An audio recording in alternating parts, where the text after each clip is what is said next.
Starting on Canada Day, this week has been Canada History Week, the very first one. At his kickoff speech in Halifax, Heritage Minister James Moore had this to say: "We have an unprecedented opportunity to celebrate our history and the achievements that define who we are as Canadians, especially as we approach Canada's 150th birthday in 2017. During Canada History Week, I invite all Canadians to take the opportunity to learn about the people, places, and events that have made Canada the united, strong, and free country we are today." Now, folks, I don't believe learning about our great country's history should only happen during 1 week a year. We have to know where we come from to know where we're going. It takes a lot longer than 7 days to learn that. But I'm grateful that this government has invested in this particular project. Now, I've told you many times how much I appreciate, how much my family appreciates what this country has done for us. Every Canadian deserves to get a sense of that appreciation for themselves. But to kick off today's show, I want to focus on just one particular part of Canada's past, present, and future. This summer, it stood strong in the face of disaster, inspiring Canadians everywhere, not just its hometown. It's our best-known annual event, the Calgary Stampede. And so it's time for some Canadian common sense. Who doesn't love Calgary during a stampede? It's a citywide Western party: boots, hats, pancakes, barbecue, steers, broncos, roping and racing. If it's got something to do with the Cowboys, it's at the Stampede. The town isn't called Cowtown for nothing, or Stampede City. Not only that, it has a bigger economic impact on its city than any other festival. Example, Montreal's Just for Laughs Festival and Toronto's Canadian National Exhibition, CNE, cannot compete with it financially. Most important, it brings Calgarians together. According to a 2006 survey, 86% of residents said the Stampede, quote, raised the civic quality of life. But let's take a look at some highlights from the Stampede's proud past, because this is Canada History Week. So it starts in 1886 when the Calgary District Ag Society held its very first fair, hoping to entice eastern farmers and ranchers to move out west. After a few up and down years, the new Western Pacific Exhibition Company holds its first agricultural fair, and later, Calgary wins the bid to host the 1908 Dominion Exhibition. The first year, they included rodeo, trick roping, horse racing as part of the festivities. Despite an economic recession that year, the event manages to attract a crowd of more than 4 times the population of Calgary itself. Now, the true Stampede was the work of an American roper, his name Guy Wiedeck. He wanted a true Wild West themed show, and he wanted that to happen in Calgary.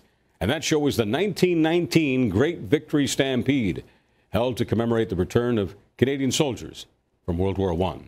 Wiedeck and E.L. Richardson, director of the Canadian Industrial Exhibition, teamed up to make it happen. In 1923, they merged the exhibition and the Stampede to huge success, getting Calgarians into their cowboy garb for the first time. Not only that, the merged event introduces the city to chuck wagon racing, then a brand new sport. But perhaps the best thing to happen to the Stampede was the discovery of an oil well, a big gusher. Leduc number 1, 1946. That's the well that made Alberta Canada's oil and gas capital. That well, Leduc, helped double the population of Calgary, and the newcomers loved the Stampede. Attendance has grown almost every year since then, hitting 1 million visitors for the first time in 1976. Even members of the royal family have attended the Calgary Stampede. And they make sure to dress for the occasion, by the way.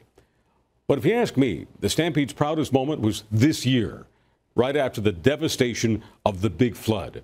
Organizers promised that the event would be held come hell or high water, even if some events had to be canceled and others relocated from the Saddle Dome.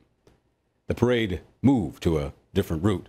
But there's just no way there wouldn't be a Stampede in Calgary. Why? Because the show has never been canceled in 101 years, not even for either World War, not for the Great Depression. They don't cancel the Stampede. We have it come hell or high water, and there's no way a little muddy water would stop it from happening this year. Stampede CEO Vern Kimball had this to say: Stampede 101 will be a testament to the desire of the community to rally and to come together in the face of adversity. Now, maybe rodeos and chuck wagons aren't your style, but you ask the average Calgarian, they'll tell you an event like the Stampede is the perfect way to unite the city. They've already demonstrated their teamwork when it came to helping the flood victims. This year, they'll demonstrate it again by joining together for the greatest show on earth. That's Canadian common sense.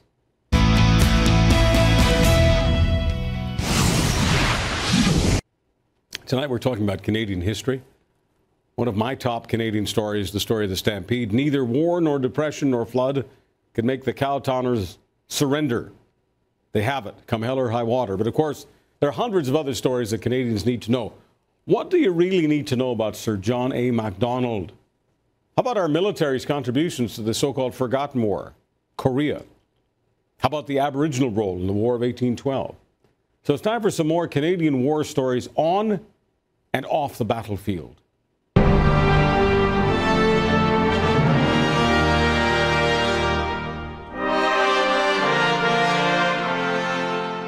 Here to give us a crash course in all of this is Anthony Wilson Smith, president of the Historica Dominion Institute.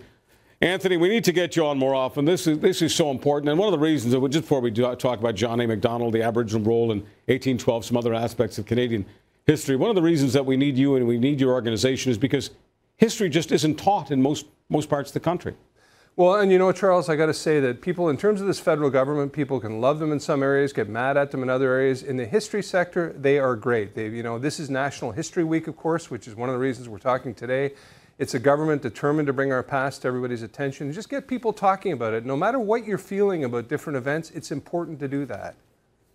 John A. Macdonald, the founder, the first prime minister. We know the basics, but there's so much more to John A. we don't know.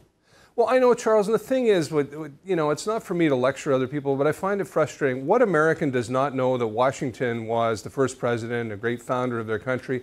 4 in 10 Canadians, according to a poll we did a couple of years back, did not know that Sir John A. was our first prime minister, and of course the leading father of Confederation. Also increasingly important in the Canada of today, an immigrant, of course, born in Scotland, born in another country, came over here.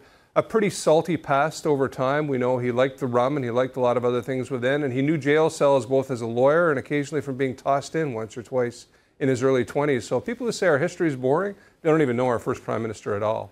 Anthony Wilson Smith, you couldn't have a Canada without an argument. I mean, you can't do anything in history without people being on opposite sides. So John A. Macdonald was a great proponent of having a Canada, having a confederation. What was the argument really about? You know, a lot of it, here we go again with shades of today, a lot of it was from Canadians saying, or people saying, we need to become a country instead of a bunch of different provinces or territories, because otherwise the Americans are going to walk in. Remember, this is coming out of the Civil War. They're seeing all kinds of violence to the south, and people saying, we don't want that here. We had a war in the lifetime of a lot of people in 1812. We got to stick together and make this happen. And it's also time to stop being a colony and be our own country. I guess they were looking to the south naturally, and they saw 13 disparate colonies. And the only way, I suppose, that people in this part of the world thought that they could keep the British culture and the British flag and the monarchy is to get together. Yeah, and it was a funny mix the same way as now. You know, we have all this regionalism, but in the end, as Canadians, we tend to say, hey, the things that unite us count for more than the things that divide us. Because if you also remember, Lower Canada, or of course, you know, what's now Quebec, and the French people within, like Sir Georges-Étienne Cartier, looked and said, look, you may not love the British. Some of us may have fought against them in 1837 for different reasons. But the fact of the matter is, we as French-speaking people will be way better off under this system with an ability to continue speaking our own language than is likely to happen if the Americans walk in or other things happen. Well, it's fascinating because if you do project it right into today, the fact is that Quebec has far more rights, far more sovereignty, if I can put it that way, certainly far more cultural and legal sovereignty than it would had it become one of America's 51 states. There's just no way that Quebecers would have the rights they have linguistically, culturally, legally that they would in an American concept. Exactly, Charles. Take the obvious example. Try to think, you know, Hispanic people make up an enormous percentage of Americans now. Try to think of states that have official bilingualism to begin with, never mind anything else. you can't and then go beyond that and try to think what would happen if a state in the U.S., if it had majority Hispanic people, said the only official language here in our state is going to be Spanish. That's just not going to happen. And of course, here in Quebec, you see the National Assembly saying there is only one official language as far as they're concerned.